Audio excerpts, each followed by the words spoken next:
So let's bring in Scott Lincicome, Vice President of General Economics and Cato's Center for Trade Policy Studies.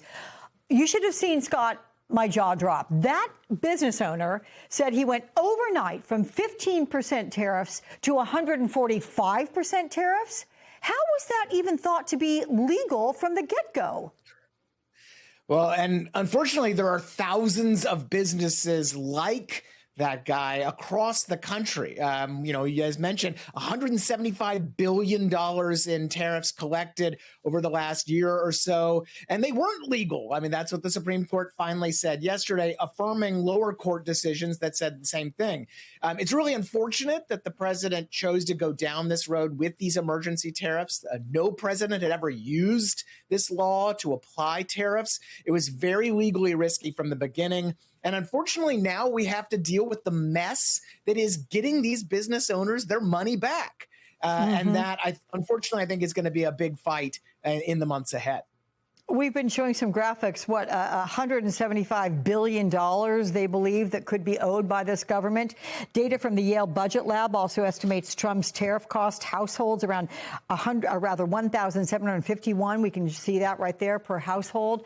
I mean, that's per year. Should taxpayers even expect or hope to see some kind of reimbursement for paying costs that were forced on them illegally?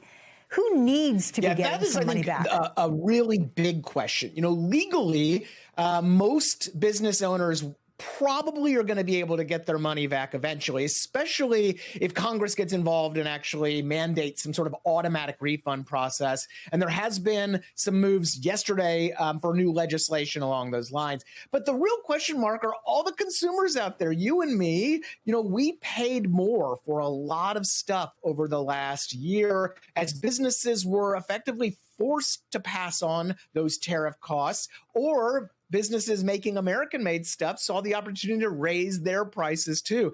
You and I, we don't really have a great recourse. I would hope that maybe some businesses will, if they get these refunds, offer sales and promotional efforts. There will be some contractual stuff when business-to-business transactions. But for a lot of American consumers, we're just going to be left out on the cold and having paid the government indirectly hundreds of dollars, if not thousands, in illegally collected tariffs. But Scott, despite the Supreme Court's ruling that Trump's tariffs are illegal, he said he can still impose them legally under a different statute. He's invoking legal authority that has not been used since it was enacted in 1974 after President Nixon's 1971 use of the Trading with the Enemy Act. Is Trump right? Is he legally correct to be using it now? I think there are going to be a lot of big question marks about this, quite frankly. The fact is that this law has not been challenged in court. There's a big question if the conditions apply here, because it's supposed to be for a large and serious balance of payments crisis, which is definitely not the case today. And as we found out this morning, actually, by one of the lawyers in the Supreme Court litigation, the Department of Justice, so Trump's own Department of Justice, has told the courts in this litigation that this law did not apply, and that's why they needed to apply a different law. So I think we're going to be back in court litigating this stuff, and it could very well be the case that we have even more tariff refunds on the way after the courts get done with it. Now, according to the Congressional Budget Office, Trump's tariffs were expected to raise roughly $3 trillion in revenue over about 9 years. With Friday's Supreme Court decision, what is the effect on the federal budget? Can these new tariffs, these 15%, fill the gap, if they're allowed to stand, I might add?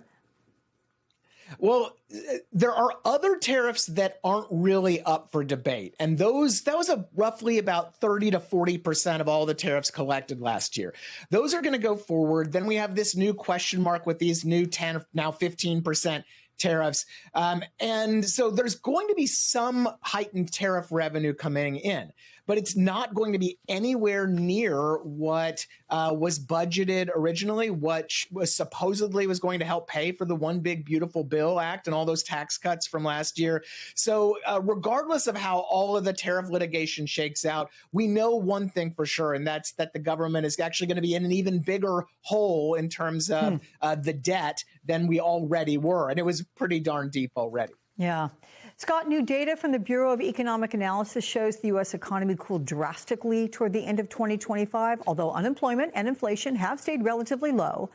Americans have an anxious outlook on the economy. So what's really going on? How do we make sense of the mixed signals? Yeah, I mean, I think if you look at last year and you X out some of the really aberrational things like the trade balance went crazy because of all the tariffs, what you can say is that the U.S. economy did pretty much fine. Growth was down a little bit from 2024, but still right in where you'd expect the U.S. economy to be producing every year. The issue, though, in yesterday's BEA report was that inflation is actually still above where the Federal Reserve really wants it. It's at about 3% compared to their 2% target for the Fed. So with growth slowing a little bit and with the labor market still a little bit soft and with inflation still a little too high, the Fed's in a bit of a tough spot. Does it keep cutting rates to try to goose the economy and get growth and jobs and employment higher, and that risks inflation, or does it stand pat and then risk maybe going into a slower growth period that's of course obviously not good for Americans out there in the economy? I guess we'll see. Scott Lincicome, good to see you. Thank you so much.